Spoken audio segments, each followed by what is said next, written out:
Halo, kembali lagi bersama kami di channel Media Sagalo Project.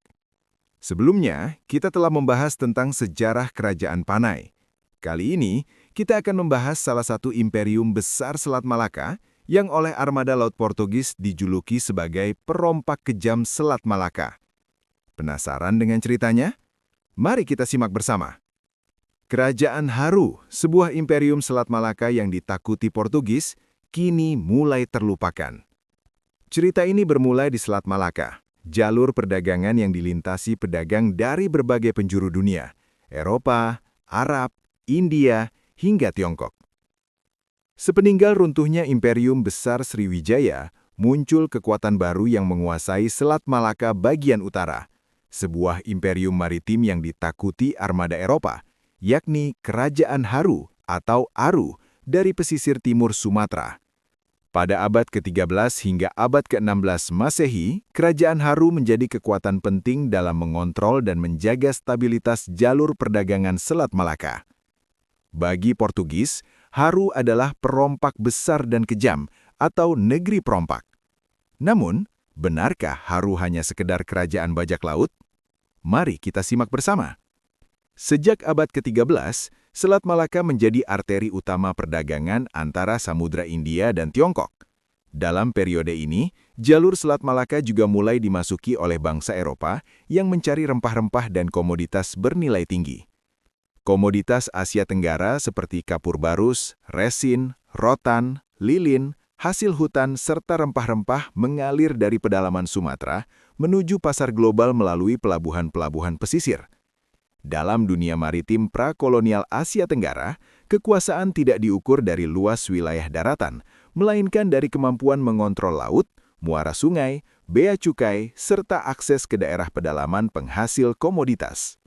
Kerajaan Haru tumbuh di pesisir timur Sumatera Utara dan terhubung langsung dengan wilayah pedalaman Karo dan Langkat melalui sungai-sungai besar seperti Sungai Barumun, Sungai Batang Gadis, Sungai Bilah, serta jaringan sungai lainnya. Haru bukan sekedar menguasai pelabuhan kecil, melainkan mengendalikan pelabuhan-pelabuhan besar di jalur perdagangan yang padat.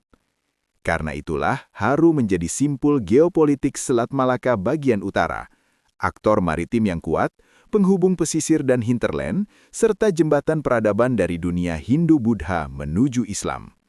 Label kerajaan perompak atau negeri perompak yang dilekatkan kepada kerajaan Haru berasal dari laporan Portugis abad ke-16. Salah satunya ditulis oleh Tomé Pires, seorang apoteker, administrator kolonial, dan diplomat Portugis. Bagi pedagang Eropa, armada Haru dianggap mengganggu jalur perdagangan mereka. Namun, bagi kerajaan Haru, penguasaan laut adalah instrumen geopolitik untuk mengamankan wilayah perairan, memungut bea cukai, dan menekan pesaing dagang. Dalam dunia prakolonial Asia Tenggara, inilah praktik kekuasaan maritim yang lazim. Kerajaan Haru tidak beroperasi sebagai kerajaan teritorial modern. Haru adalah kekuatan jejaring atau network power.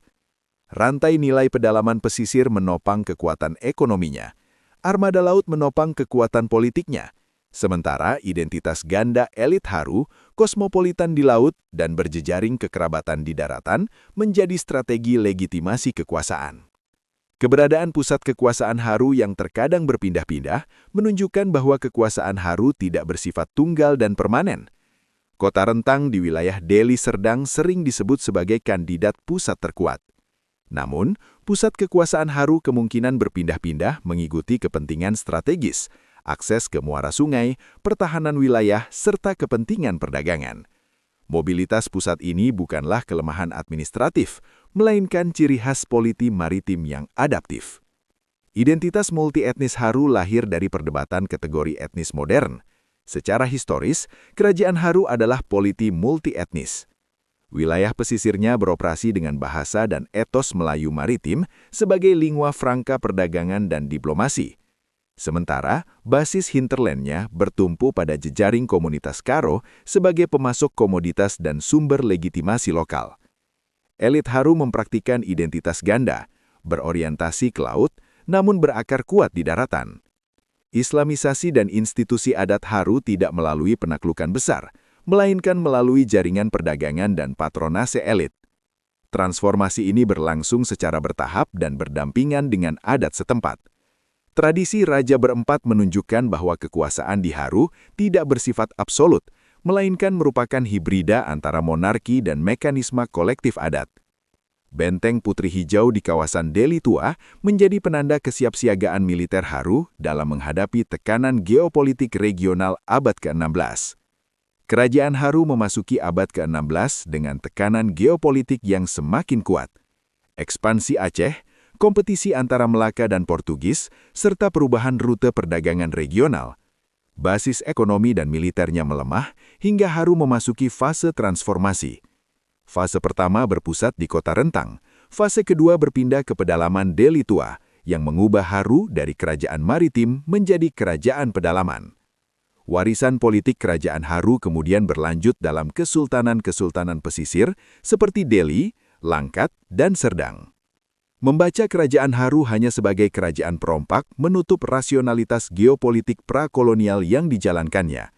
Sebagai aktor jaringan, Haru adalah kekuatan maritim yang rasional secara politik, kosmopolitan secara budaya, dan terintegrasi secara ekonomi dengan pedalaman.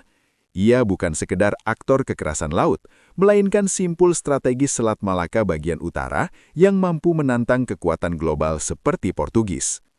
Sejarawan sepakat bahwa setelah ekspansi besar Aceh pada sekitar tahun 1540-an Masehi, kerajaan Haru mengalami perpecahan dan kemunduran. Namun, masih terdapat perbedaan pendapat. Apakah Kesultanan Deli atau Kesultanan Langkat yang lebih tepat disebut sebagai penerus utama kerajaan Haru? Untuk mengetahui jawabannya, jangan lupa tonton video selanjutnya. Menarik bukan? Jangan lupa like dan bagikan video ini agar semakin banyak yang mengenal kisah kerajaan Haru.